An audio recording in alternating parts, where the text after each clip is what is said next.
तो चलिए लेक्चर शुरू करते हैं।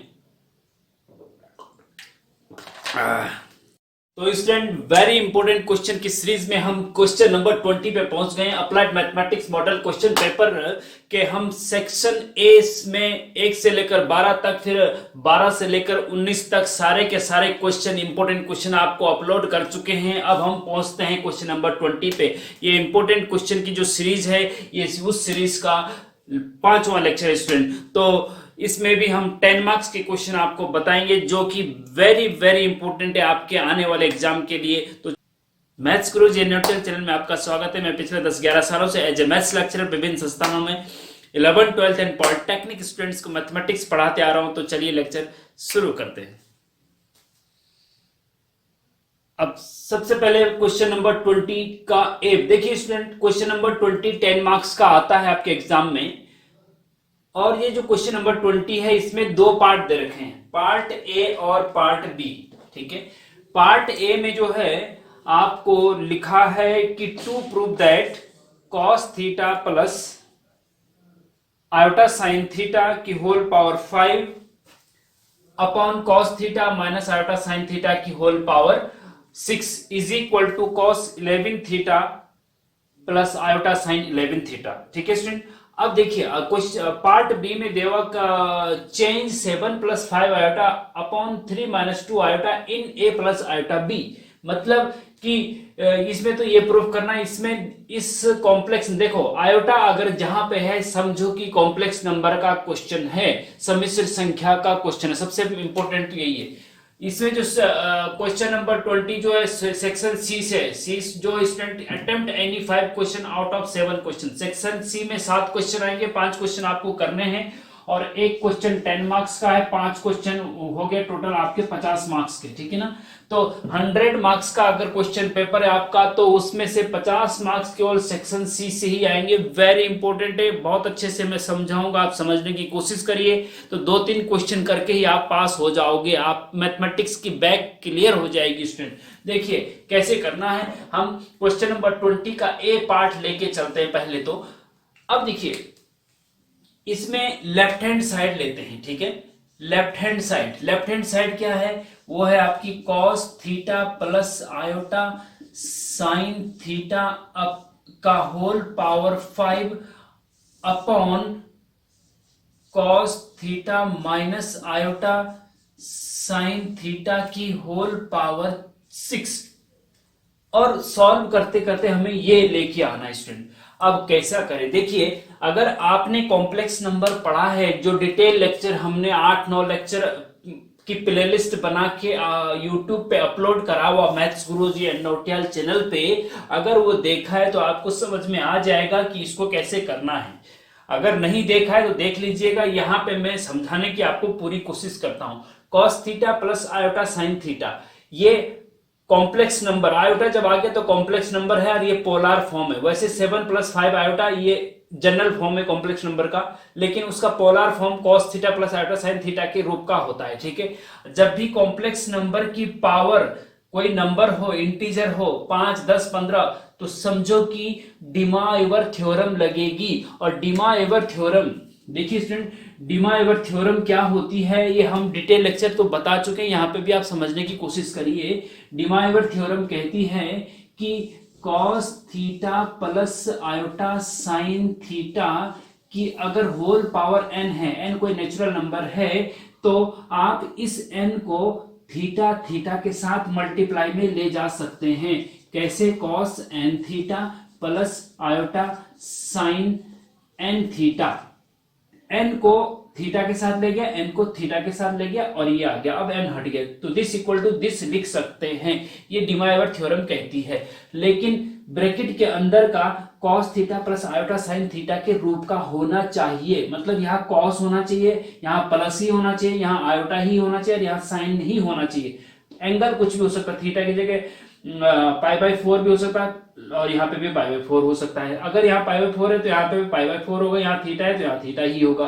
ठीक है ना, लेकिन और एज इट इज होना चाहिए। अब देखो यहाँ पे student cos theta plus iota sine theta इसी के जैसा है, यहाँ पे ये लग सकती है। मतलब 5 का मल्टीप्लाई इस थीटा के साथ, इस थीटा के साथ हो सकता है, लेकिन इस 6 का मल्टीप्लाई इसके साथ नहीं हो सकता है, क्योंकि ये इस रूप का नहीं है। कॉस थीटा तो ठीक है, आयोटा भी ठीक है, साइन थीटा भी ठीक है, लेकिन यहाँ माइनस है, ये प्लस होना चाहिए, तभी ये फॉर्मूला लगेगा, तभी डिमाइवर थ्योरम काम करेगी। तो इसको भी ऐसा, यहां तो लग जाएगा डिमाइवर थ्योरम, लेकिन यहां कैसे लगाएं, देखिए स्टूडेंट, वेरी इंपॉर्टेंट जो बात है वो देखिए, इज इक्वल टू, ऊपर एज इट इज रहने दीजिए फिलहाल, cos theta plus iota sine theta की होल पावर 5 रहने दीजिए, कोई दिक्कत नहीं, ठीक है। अपॉन में देखिए, ये जो cos theta minus iota sine theta है ना, इसको बीच वाले को हमें प्लस करना है। तो कैसे करें स्टूडेंट, देखिए जरा आप ध्यान से देखिएगा, ट्रिग्नोमेट्री के डिटेल लेक्चर आपने अगर हमारे पढ़े होंगे तो आप समझ जाएंगे। देखो कॉस थीटा को आप कॉस माइनस थीटा भी लिख सकते हैं, यहां प्लस कर दीजिए आयोटा साइन थीटा को, साइन यहां पे हम माइनस थीटा लिख सकते हैं। देखो कैसे, ब्रैकेट बंद और होल पावर 6। क्या किया हमने, देखिए इसको हमने ऐसे लिख दिया। अब देखिए क्यों किया हमने इसको, देखिए ध्यान से देखिएगा student, cos minus theta is equal to cos theta ही होता है, और sine minus theta equal to minus sine theta होता है, तो माइनस यहां आ गया, तो इस माइनस को यहां मर्ज कर दिया हमने, यहां माइनस लिख दिया, क्योंकि एंगल सेम होने चाहिए। अगर यहां माइनस थीटा तो यहां थीटा है, माइनस थीटा ही होना चाहिए, यहाँ थीटा है तो यहाँ भी थीटा ही होना चाहिए, तो माइनस यहाँ पे भी होना चाहिए, तो अगर यहाँ पे भी है तो यहाँ पे दोनों जगह होना चाहिए। और ये cos minus theta cos theta होता है, sine minus theta minus sine theta होता है, तो माइनस यहाँ अंदर चला गया, मर्ज हो गया। समझने की कोशिश करिए, ठीक है, जो मैं समझाना चाह रहा हूं समझने की कोशिश करिए स्टूडेंट, ठीक है, ओके। अब देखिए आगे, अब आगे हम कैसे करेंगे, देखिए इसको आप ऐसा भी कर सकते हैं कि cos theta plus iota sine theta की whole power 5 as it is रहने दीजिए, अपॉन, यहां पे देखिए स्टूडेंट क्या करेंगे, ये जो थीटा के साथ माइनस का मल्टीप्लाई है ना, तो मतलब -1 थीटा के साथ है, यहां पे भी -1 थीटा के साथ है, तो इस -1 को वापस यहां पे भी तो ले जा सकते हैं। देखिए cos theta plus iota sine theta की होल पावर n को आप अंदर ले जा, n को आप अंदर, पावर जो है उसको अंदर ले जा सकते हैं। तो जब इसको अंदर ले जा सकते हैं तो इसको बाहर भी तो ला सकते हैं। डिमाइवर थ्योरम क्या है, दिस इक्वल टू दिस या फिर दिस इक्वल टू दिस, इससे ये बना सकते हैं तो इससे ये बना सकते हैं। n अगर अंदर ले गया तो ये हो गया, और n को अगर बाहर लेके आओ तो ये हो जाएगा, n बाहर आ जाएगा, n यहां से बाहर निकाल के पावर में रख दो। तो यहां पे उल्टा हो रहा है कि यहां पे हम इससे ये बना रहे हैं, -1 को यहां पावर में ले जाओ तो 6 ऑलरेडी है, तो क्या हो जाएगा, -1 इंटू 6 -6 पावर हो जाएगी, और यहां सारे क्या हो जाएंगे, प्लस का थीटा हो जाएगा। देखिए ध्यान से देखिए, cos theta plus iota sine theta की होल पावर क्या हो जाएगी, 6 हो जाएगी। ध्यान से समझने की कोशिश करिए, ये माइनस हमने ऊपर ले गया, ठीक है, तो ये इस प्रकार से इसको कर सकते हैं। और अब देखिए स्टूडेंट, सेम है, ऊपर नीचे सेम है, तो ये हो जाएगा cos theta plus iota sine theta की पावर, देखो इसको जब ऊपर ले जाएंगे ना तो ये प्लस का 6 हो जाएगा, ठीक है, और जब बेस सेम है तो गुणा में घातें जुड़ जाती हैं, ये दोनों सेम है ना, तो ऊपर जाके ये प्लस का हो जाएगा और पावर सेट हो जाएंगी, 6 और 5 11 हो जाएगा, ठीक है। ध्यान से देखिए, इसको ऊपर ले जाने पे पावर साइड हो गई, cos theta plus iota sine theta की पावर 11 हो गई। अब फिर से डिमाइवर थ्योरम n अंदर ले जा सकते हैं, 11 अंदर ले जा सकते हैं, 11 अंदर ले जाएंगे स्टूडेंट, देखिए cos 11 theta plus iota sine 11 theta, और यही आपकी राइट हैंड साइड है, प्रूफ हो गया। इस प्रकार से इस क्वेश्चन को करेंगे, वेरी इंपॉर्टेंट है आपके आने वाले एग्जाम में। अब चलते हैं हम क्वेश्चन नंबर 20 के पार्ट बी में। इसमें क्या है स्टूडेंट कि change 7 + 5 iota upon 3 - 2 iota in a + iota b। a + iota b मतलब कॉम्प्लेक्स नंबर का जनरल रूप है। ये जो कॉम्प्लेक्स नंबर का जनरल रूप होता है वो a + आयोटा b के रूप का होता है, जहां a रियल पार्ट है, b इमेजिनरी पार्ट है, ठीक है। अब डिटेल लेक्चर में अगर आपको कुछ दिक्कत हो रही तो आप डिटेल लेक्चर देख लीजिएगा। कॉम्प्लेक्स नंबर के डिटेल लेक्चर की प्लेलिस्ट हमने बना रखी है, उसमें जाके आप सीरियल से, लेकिन ध्यान रखना कि सीरियल से लेक्चर देखना, lecture number 1, lecture number 2, lecture number 3 करके देखना, तभी आपको अच्छे से समझ में आएगा स्टूडेंट। अगर आप सतही देखेंगे तो आपको समझ में नहीं आएगा, 5वें लेक्चर पर डायरेक्ट चले जाएंगे तो आपको समझ में नहीं आएगा, ठीक है, इस चीज का ध्यान रखना। अब जनरल फॉर्म ये होता है a plus iota b complex number का। यहां पे अपॉन में आयोटा है, अपॉन में क्या है, यहां पे आयोटा है। जनरल फॉर्म जो होता है उसमें अपॉन में आयोटा नहीं होता है। तो कहने का मतलब ये है स्टूडेंट कि हमें अपॉन से जो बटे वाला पोर्शन है इसमें से आयोटा हटाना है। वो कैसे हटेगा, देखिए इसको हम मिटा देते हैं। देखिए वो कैसे हटेगा जरा सोचिएगा थोड़ा सा, जब तक मैं इसको मिटाता हूं तब तक आप जरा सोचिएगा, ठीक है। अच्छा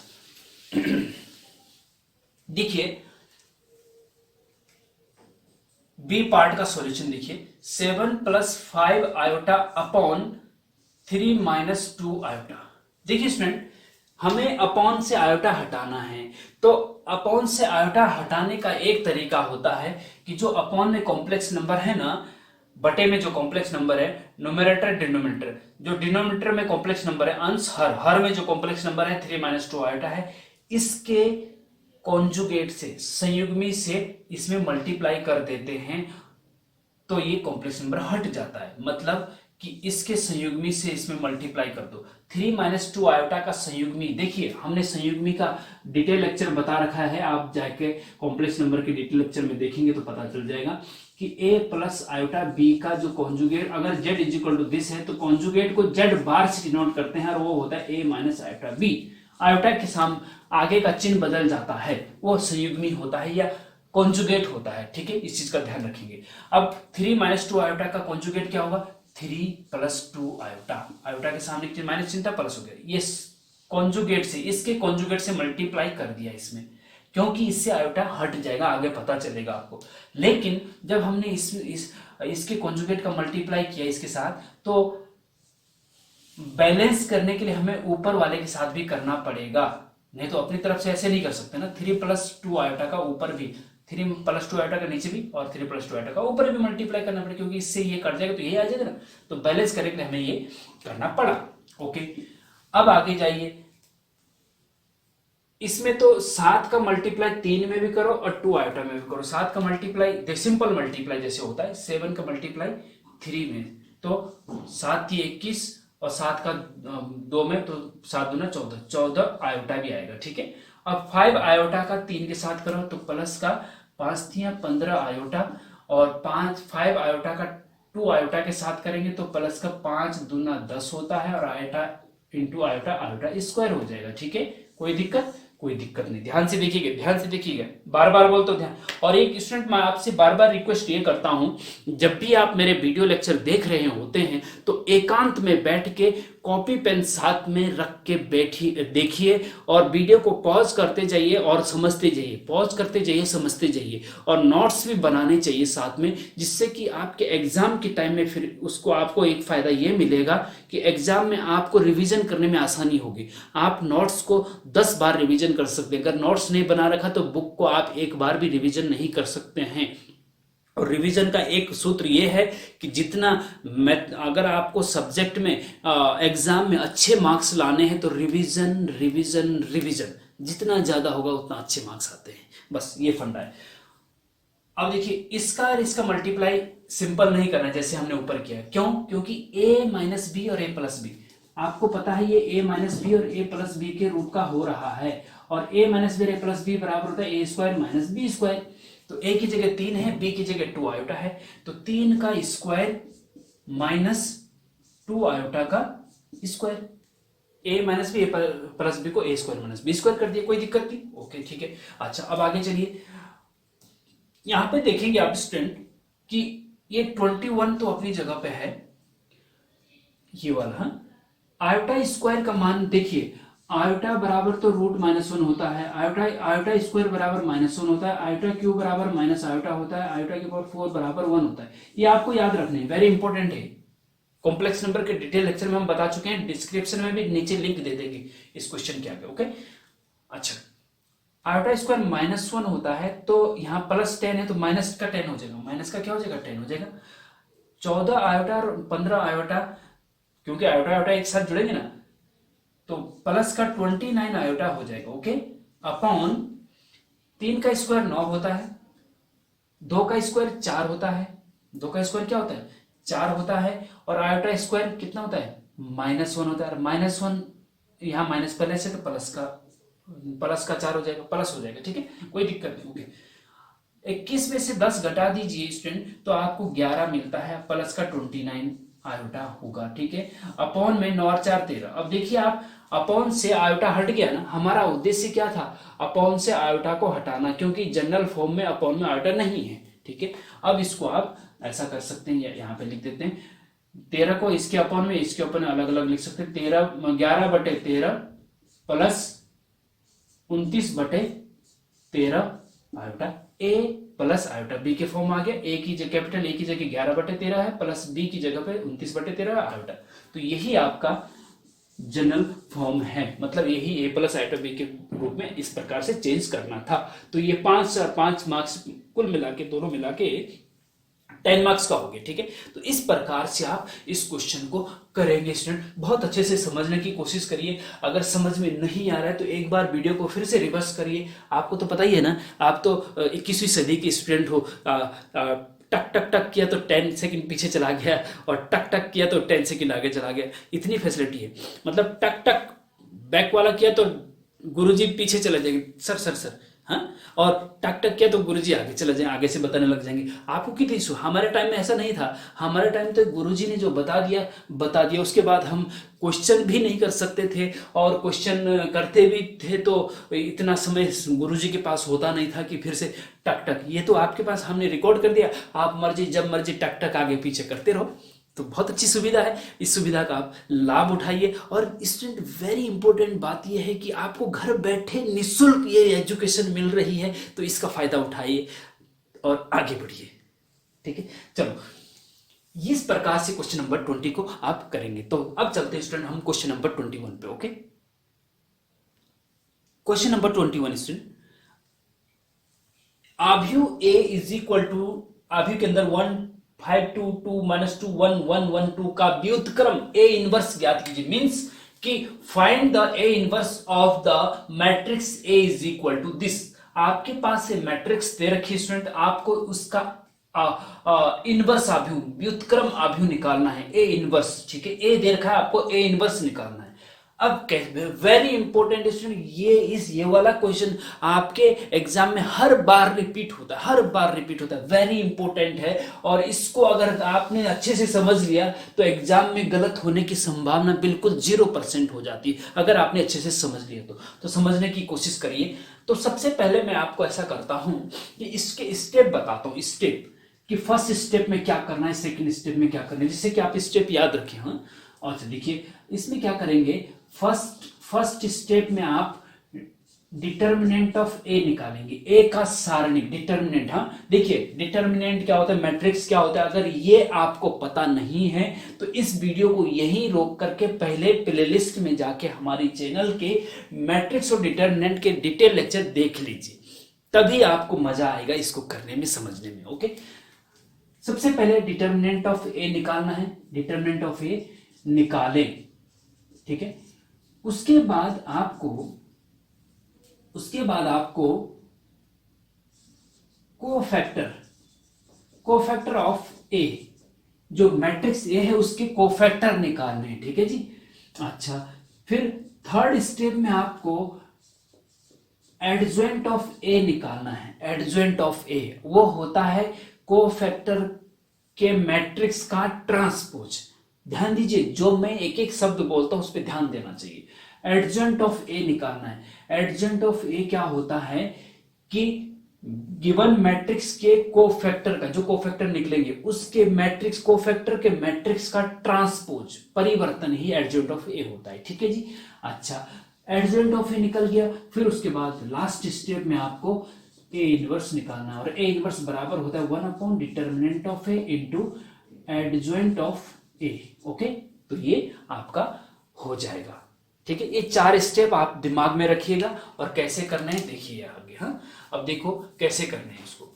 सबसे पहले फर्स्ट स्टेप में क्या बोला था हमने, फर्स्ट स्टेप की डिटर्मिनेंट ऑफ ए निकालो।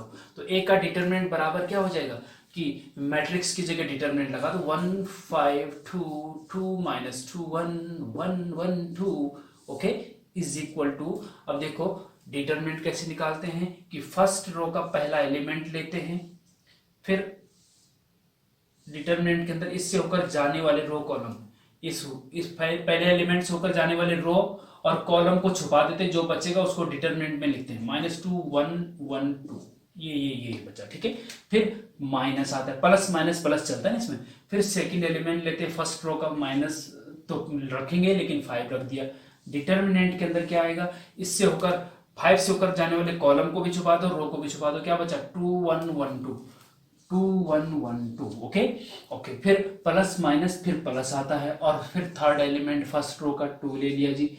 अब इससे होकर जाने वाले रो कॉलम को छुपा दीजिए, तो 2 -2 1 1 ओके ठीक है इज इक्वल टू। अब देखिए 1 तो बाहर है ही, यहाँ पे 2/2 के डिटरमिनेंट को कैसे सॉल्व करते हैं, लेफ्ट के टॉप से इधर मल्टीप्लाई करते हैं, लेफ्ट के बॉटम से इधर मल्टीप्लाई करते हैं, बस माइनस, अब बीच में माइनस का चिन्ह आता है। ओके कोई दिक्कत नहीं। अच्छा -2 और 2 का मल्टीप्लाई कितना होता है, माइनस का 4 होता है। ठीक है जी, फिर माइनस चिन्ह आएगा बीच में, 1 × 1 1 होता है जी, कोई दिक्कत नहीं। फिर माइनस का 5 आएगा, फिर 2 का मल्टीप्लाई 2 के साथ 4, फिर माइनस चिन्ह बीच में, 1 का मल्टीप्लाई 1 के साथ 1 ओके कोई दिक्कत नहीं। प्लस का फिर 2 आएगा, देखिए 2 आ गया, फिर 2 का मल्टीप्लाई 1 के साथ 2, फिर माइनस चिन्ह, 1 का मल्टीप्लाई -2 के साथ -2, तो -2 और माइनस यहाँ पहले से तो प्लस का 2 हो जाएगा। इस चीज का ध्यान रखेंगे, ये गलतियां स्टूडेंट बहुत ज्यादा करते हैं कि इसको माइनस ही रखते हैं। माइनस तो रखना ही था यहाँ पे, लेकिन यहाँ पे एक माइनस और आ गया तो माइनस माइनस का मल्टीप्लाई प्लस हो गया, ये हो गया। ठीक है जी, अच्छा इसको सॉल्व किया स्टूडेंट, तो हमारे पास क्या आया, -5 × 1 -5 आ गया, 4 में से 1 गए 3 और 3 × 5 = 15, माइनस का 15 आ गया, और 2 दूना 4 और 4 दूनी 8 आ गया, प्लस का 8 आ गया।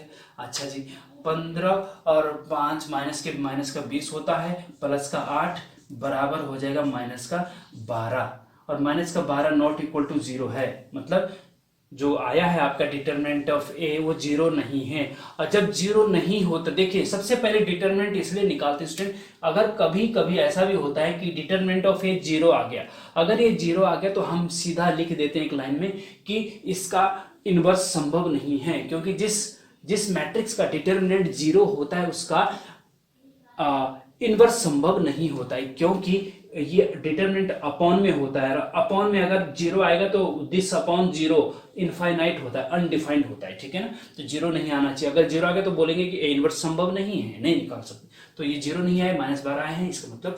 अब सेकंड स्टेप में जाएंगे, कोफैक्टर निकालेंगे। क्या निकालेंगे, कोफैक्टर निकालेंगे। कोफैक्टर किसके निकालेंगे, चलो डिटरमिनेंट ऑफ है जो आ गया उसको यहां लिख देते हैं, इज इक्वल टू -12 आ गया। ठीक है जी, अच्छा अब चलते हैं कोफैक्टर पे। कोफैक्टर कैसे निकालते हैं ध्यान से देखिएगा, जो भी मैट्रिक्स है इसके प्रत्येक एलिमेंट का कोफैक्टर निकालते हैं। पहले इस 1 का कोफैक्टर निकालते हैं, फर्स्ट रो फर्स्ट कॉलम के इंटरसेक्शन पॉइंट में क्या है 1 है, उसका कोफैक्टर निकालते हैं, उसको C11 से डिनोट करते हैं। कोफैक्टर ऑफ 1 को किससे डिनोट करते हैं, C11। C का मतलब कोफैक्टर, 1 का मतलब फर्स्ट रो फर्स्ट कॉलम का इंटरसेक्शन पॉइंट। ठीक है, C11 का मतलब ये फर्स्ट रो फर्स्ट कॉलम के एलिमेंट का कोफैक्टर। ठीक है, अब कैसे होता है, C11 बराबर होता है -1 की पावर, जो यहाँ 1 1 है ना, इनको जोड़ दिया जाता है पावर में 1 + 1, -1 हर जगह रहेगा, आगे पता चल जाएगा आपको। ठीक है, और डिटरमिनेंट के अंदर क्या आएगा, इससे होकर इस 1 से होकर जाने वाले रो कॉलम को छुपा दीजिए, जो आएगा -2, जैसे कि यहाँ पे आया था यार, कहाँ है ये, हाँ 1 1 2 ओके। अच्छा इज इक्वल टू, देखो -1 की पावर 1 + 1 मतलब 2, -1 की पावर 2 क्या होता है, अगर माइनस की पावर पॉजिटिव है तो वो पॉजिटिव ही हो जाता है, सॉरी माइनस की पावर अगर इवन है, सम संख्या है, तो ये पॉजिटिव ही हो जाता है। -1 की पावर 2 + 1 हो जाएगा ना, तो ये +1 हो जाएगा, और इसका क्या हो जाएगा, इसका मल्टीप्लाई कर दो, this into this minus this into this, 2 दूना 4, माइनस का 4 minus 1 into 1 is equal to minus का 5। तो C11 इसका कोफैक्टर -5 आ गया। ओके, अच्छा नेक्स्ट चलते हैं C12। ध्यान से देखिएगा, ध्यान से देखिएगा, ध्यान से देखिएगा, ठीक है। C12 स्टूडेंट, C12 देखिए, C12 कैसे निकालेंगे, -1 की पावर दिस प्लस दिस, मतलब 1 + 2, -1 सब जगह देखो, यहाँ पे भी -1 आया, यहाँ पे भी -1 है, लेकिन यहाँ पे पावर में 1 + 1 हुआ, यहाँ पे 1 + 2 हुआ। क्यों? क्योंकि यहाँ पे C के सफिक्स में 1 और 1 थे, यहाँ के C के सफिक्स में, C के बेस में 1 और 2 थे, तो 1 और 2 को जोड़ के पावर में रखना है। C12 का मतलब क्या है कि फर्स्ट रो सेकेंड कॉलम का एलिमेंट का cofactor, first row second column, ये फर्स्ट रो है, सेकंड रो है, थर्ड रो है, first column, second column, third column. Detail lecture आप देख सकते हैं कि रो कॉलम क्या होता है, अगर ये में पता नहीं है तो, ठीक है। ओके, C12 का मतलब -1 की पावर 1 + 2, और डिटर्मिनेंट के अंदर इस 5 से होकर जाने वाले रो कॉलम को छुपा दो तो 2 1 1 2 आएगा, इज इक्वल टू -1 की पावर 3 है, तो जब माइनस की पावर 3 मतलब ऑड नंबर है तो ये माइनस ही रहेगा, ठीक है, माइनस ही रहेगा। ब्रैकेट के अंदर इनको सॉल्व कर दो, 2 2 जा 4 -1 इज इक्वल टू 4 में से 3 और फिर माइनस, ऑलरेडी माइनस का 3 आ गया। समझ गए ना? ओके, समझ गए, बहुत अच्छी बात है। अच्छा चलो आगे बढ़ते हैं। C13 first row third column, ठीक है, तो ये हो गया फर्स्ट रो थर्ड कॉलम 2, मतलब इस 2 का कोफैक्टर निकालना है, तो क्या हो जाएगा, -1 की पावर क्या हो जाएगी बताइए, दिस प्लस दिस, मतलब 1 + 3, ठीक है, ध्यान से देखिएगा।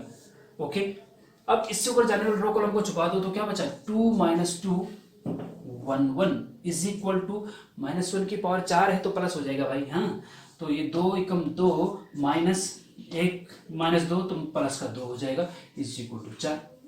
C12 भी आ गया। इसी प्रकार से अब देखो C11 C12 C13, अब क्या निकालेंगे, C11 C12 C13, मतलब फर्स्ट रो सेकंड कॉलम। अब सेकंड रो में जाएंगे तो एक ये वाला एलिमेंट क्या होगा, C21 second row 2 1 second row और 1 1 column, second row first column, second row first column 2 1, ठीक है, रो पहले कॉलम बाद में। 2 1 का मतलब C21 का मतलब है सेकंड रो फर्स्ट कॉलम, ठीक है, तो 2 का कोफैक्टर निकालना, और 2 से -1 की पावर क्या होगा, 2 + 1 2 + 1, ठीक है, 2 + 1 क्योंकि सफिक्स में 2 + 1 है। ओके, और सॉरी 2 + 1, और डिटरमिनेंट के अंदर क्या आएगा देखिएगा, इससे होकर जाने वाले रो कॉलम को छुपा दीजिए, दिस और दिस, 5 2 1 2 5 2 1 2। ओके, कोई दिक्कत, कोई दिक्कत नहीं। -1 की पावर 3 है तो माइनस ही रहेगा जी, ठीक है जी। अच्छा, और इसका मल्टीपल 5 दूना 10 हो गया, -1 दूना 2 हो गया, इज इक्वल टू 8, 10 में से 2 गया 8, और माइनस बाहर है तो माइनस का 8 आ गया, ठीक है जी। इस प्रकार से स्टूडेंट, अब देखिए, अब मैं आगे नहीं निकालना चाहूंगा, मैं क्या चाहूंगा कि मैं डायरेक्ट लिख दूं, आप खुद निकालें, ठीक है। C21 के बाद C22 होगा, C23 होगा, ये मैं डायरेक्ट लिख दे रहा हूं, आप निकालना चाहें तो निकाल लीजिएगा, ठीक है। एग्जाम में यहाँ पे आप वीडियो को पॉज करके खुद भी निकाल लीजिए कि क्या मैंने सही लिखा है कि नहीं, क्योंकि अगर मैं सब निकालने लग जाऊंगा तो समय ज्यादा लग जाएगा स्टूडेंट। अब देखिए, C21 तक तो हम निकाल चुके थे, C220 हमने डायरेक्ट रख दिया, आप सॉल्व करके निकाल सकते हैं, सेम पैटर्न यही रहेगा। C22 मतलब सेकंड रो सेकंड कॉलम के इंटरसेक्शन पॉइंट, मतलब -2 का कोफैक्टर 0 आया है, C23 इसका कोफैक्टर 4 आया है, फिर C31 इसका कोफैक्टर 9 आया है, इसका कोफैक्टर 32 का 3 आया है, तो और C33 -12 आया है, तो 9 के 9 एलिमेंट के कोफैक्टर हमारे पास आ गए हैं, ठीक है। सेकेंड स्टेप में कोफैक्टर निकालना था, थर्ड स्टेप में क्या करना था बताइए, एडजॉइंट ऑफ, क्या करना था, एडजॉइंट ऑफ ए। अब हम क्या करेंगे, एडजॉइंट ऑफ ए निकालेंगे स्टूडेंट, क्या निकालेंगे, एडजॉइंट ऑफ ए। तो डिटरमिनेंट वाला हम मिटा देते हैं क्योंकि हमने यहां लिख दिया है, ठीक है। अब हमें चाहिए एडजॉइंट ऑफ ए। नाउ ध्यान दीजिए, नाउ एडजॉइंट ऑफ ए बराबर, एडजॉइंट ऑफ ए बराबर क्या होता है कि कोफैक्टर के मैट्रिक्स का ट्रांसपोज, ओके, ठीक है, कोफैक्टर के मैट्रिक्स का ट्रांसपोज।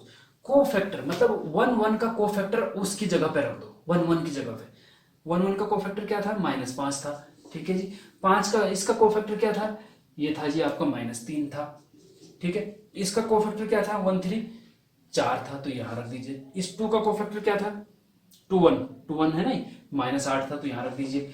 -2 का कोफैक्टर क्या था 2 2, 0 था, तो इसकी जगह पे 0 रख दिए, इसकी जगह पे, हाँ इसकी जगह पे इसका कोफैक्टर रख दो। 1 का कोफैक्टर क्या था 2 3 मतलब 4, फिर 3 1 9, 3 2 3, 3 3 -12, ठीक है। इसका ट्रांसपोज करना है, टी लगा दिया हमने। ट्रांसपोज मतलब मैट्रिक्स का ट्रांसपोज, परिवर्तन। क्या होता है मैट्रिक्स का ट्रांसपोज? मैट्रिक्स का ट्रांसपोज या परिवर्तन क्या होता है, इसमें रो को कॉलम, जो रो होती है उसको कॉलम बना लीजिए। जैसे फर्स्ट रो को फर्स्ट कॉलम बना दो, फर्स्ट रो ये है ना, इसको फर्स्ट कॉलम बना दो, मतलब -5 -3 और 4।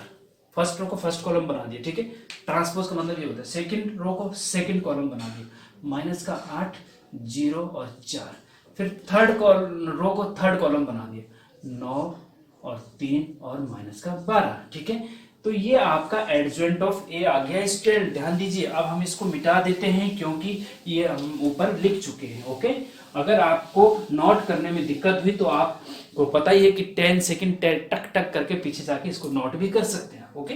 हाँ, एडजॉइंट ऑफ ए निकल गया है। अब हमें क्या चाहिए बताइए? अब हमें चाहिए ए इनवर्स, फोर्थ स्टेप। चारों स्टेप मैंने बता रखे कैसे कर रहे हैं, ठीक है। तो नाउ फोर्थ स्टेप में जाएंगे। नाउ ए इनवर्स बराबर होता है 1 upon determinant of A into adjoint of A, okay okay, ठीक है।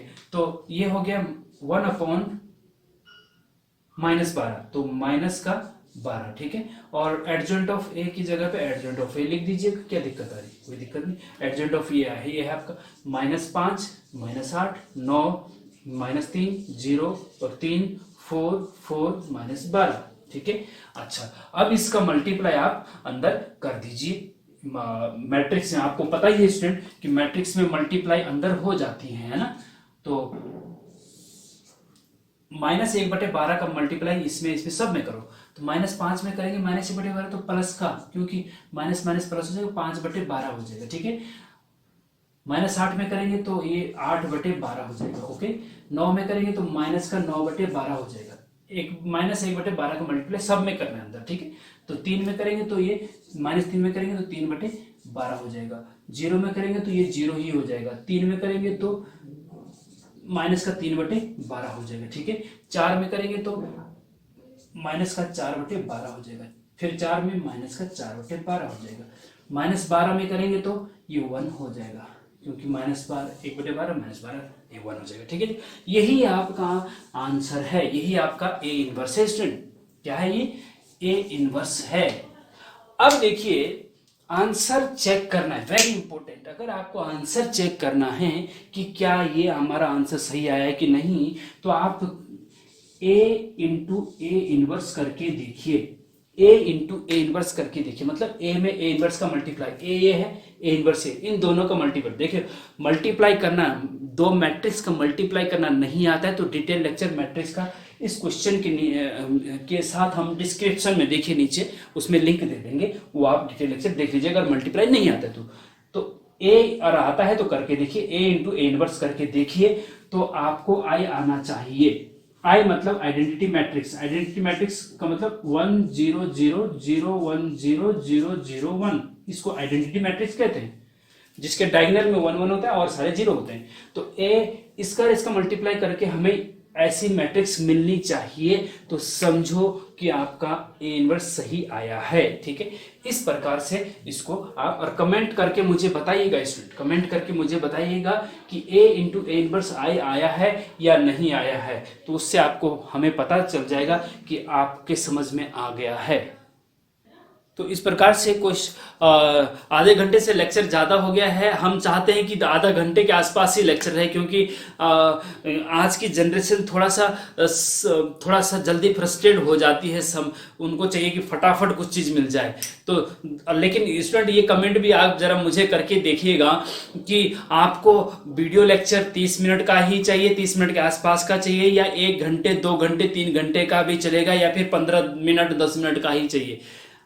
देखो, अगर आपको अच्छे से समझना है तो समय तो लगेगा, लेकिन आपका व्यू मैं जानना चाह रहा हूं कि आपको कितने मिनट का वीडियो लेक्चर चाहिए। एक वीडियो लेक्चर तो आप हमें कमेंट में बताइए कितने मिनट का चाहिए। और स्टूडेंट आपको हमारा काम अगर अच्छा लग रहा है, आपको बहुत अच्छे से समझ में आ रहा है तो कमेंट करिए। हमें भी खुशी होती है कि हमारा काम सार्थक हो रहा है और हमारे पढ़ाने से लोगों को समझ में आ रहा है।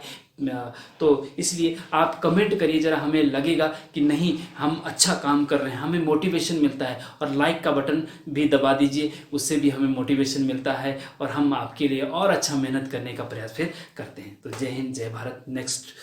इसके नेक्स्ट पार्ट में आपको मिलते हैं स्टूडेंट। Okay, bye.